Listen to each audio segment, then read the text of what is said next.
J Smooth.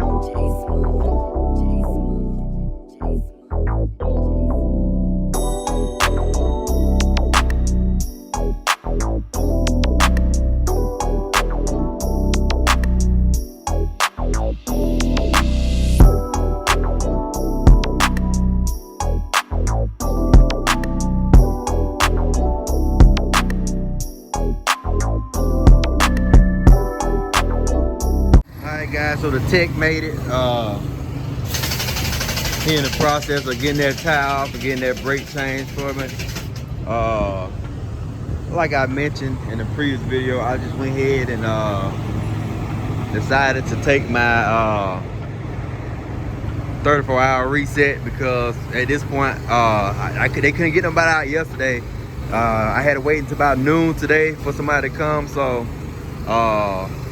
that was a little over 24 hours. I've been shut down for about 20 hours, so I decided to just go ahead and wait 15 more hours, before I start driving. So they in the process of getting this done.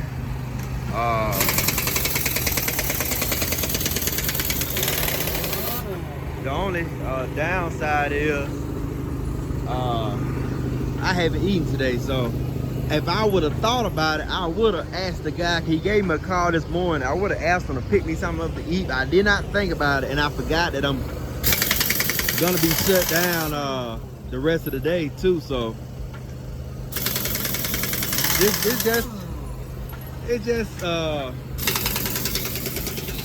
it wasn't no situation where you can't control it. I'm gonna bag up something for y'all can be able to hear me, but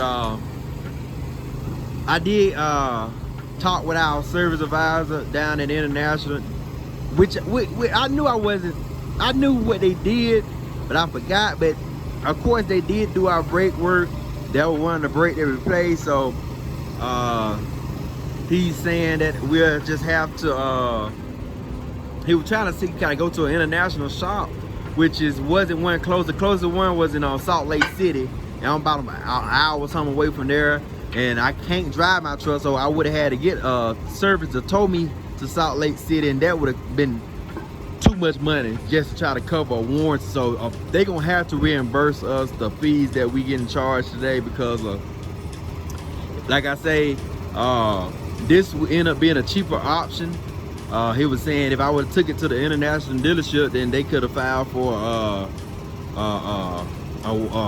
part failure warranty, but like I say, at this point, we just need to get it fixed because it's really put me behind on my delivery, and it kind of messed me up pretty bad. But like I say, this is part of the trucking industry, so you have to roll with the punches. Unfortunately, we had too many punches this year, and majority of our expenses was maintenance. Matter of fact, 75% of our expenses was maintenance. Y'all already know I don't have to keep telling y'all how much maintenance we in. But each time it come back to maintenance issues, and like I said, this truck been it been covered from front to back almost, like I said, from the lift gate all the way back to the front of the motor. Motor been replaced. Everything been covered on here, and y'all already seen that failure, that crack that was inside that brake line. And like I say, from the previous video, we had a sensor replaced. So just about all the sensors on this truck and wiring been replaced. So from here, I don't know where we go, but let me get under here. So she did mention there was she seen that the bottom of the truck was wet. So as y'all can see, I don't know if this stuff is fresh or old, but I don't see any drip forming. I don't look like I see any drips from my truck on the ground. So first chance I get, I'm going to go buy a truck wash, get them to wash the truck up real good, get them to wash the undercarriage. I had stopped because I'm looking, it look like I do see a leak up front. See, can I catch it? Y'all might not see that, but it is a leak on one of them holes.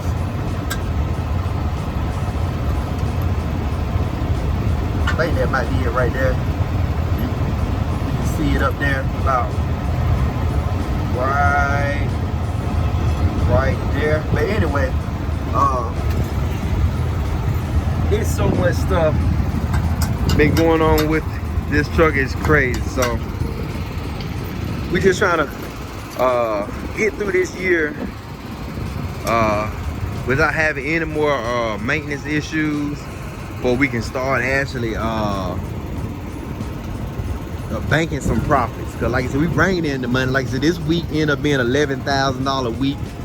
This load will make $11,000, but like I say, 75% of that money going back towards the money we spent in maintenance. So we making good money. We got good brokers on our side, but we also spending that money back out at a rapid rate that we're not trying to.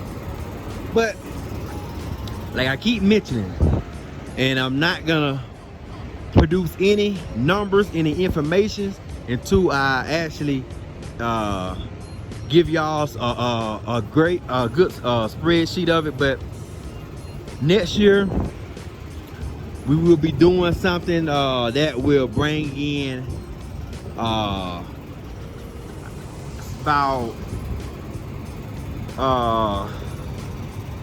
like I said, I'm not gonna give y'all no numbers, but anyway, we gonna get more than liquidation side. Like I keep mentioning, we can get more into the logistics side, like I keep mentioning in the other videos, which is the liquidation. And we will be doing something that have this box truck making additional maybe 5,000 a week. So right now we're running about 10,000 a week, so we're gonna try to get it to where we making about 15,000 a week.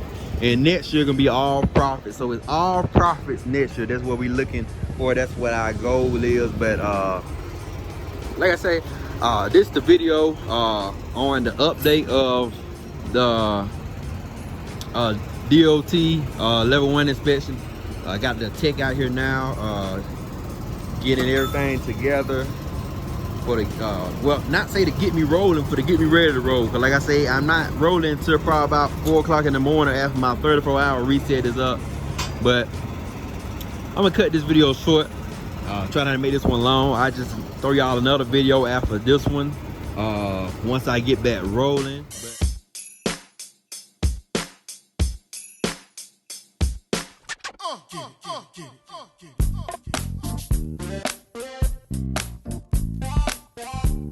So I made it to the drop. We gotta use this fork truck to get them out. So we're gonna try to do it like we usually do it, and get the fork truck to pull the units out. We catch it from the side, and then we'll get it up here on the dock. Once we get on the dock, it should be smooth sailing. We have I think 3 of these units we have to do. So I'm gonna set y'all up. I'll be right back with you. So we got got the nails out of the anchors that we had on there to hold it down. So now I'm finna get ready to try to pull this longer unit out and catch it from the side before we go ahead and get it going into the building. I just need to come back a couple more inches. That's really good. And then when we come down, do you want it on the pad a little bit? Yeah, we'll put the pallets down. Okay. Just a little bit. Like here is that way when they come down, I can put them all the way to the ground and just slide right out.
back a little bit more.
Hold that right there, Steven.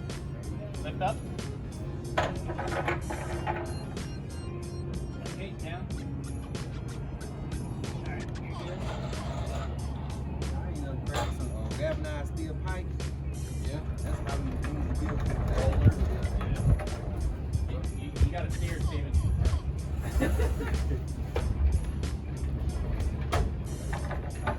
there. Where's that J-bar at?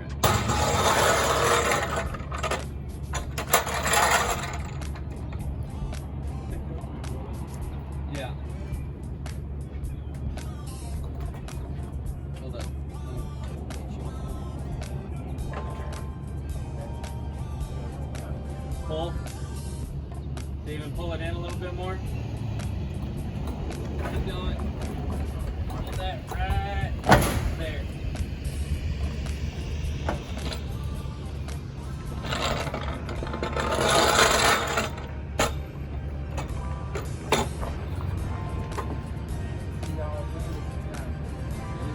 Depending on the habit.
Alright, y'all, so as y'all just seen me doing, I was getting the clamps from off the floor that was holding it on there. And like I mentioned in the previous video, it's good to always have multiple tools for the job. Like I said, most time you won't know until you run into the job. That was a crowbar I just had, as y'all can see. It's messy again, but I got me a line of tools over there, and it really helping to what I need to do. So I just wanted to point that out to y'all. But got 2 more units, same process, y'all used to seeing it. So I'm gonna throw y'all in a good little spot, put on time lapse, and then I'll get back with y'all.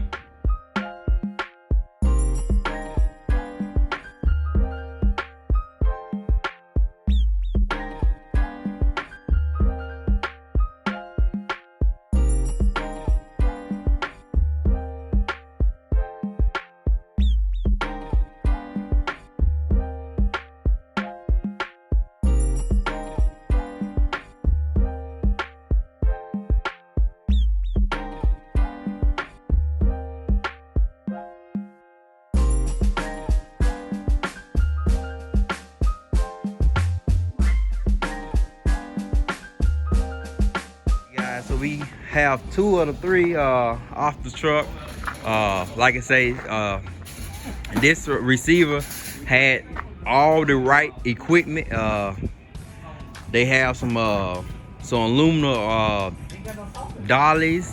Of course, y'all know about the pride leveler bar, and like I said, they have the fork truck. So all this stuff make it so easy to get it off the truck.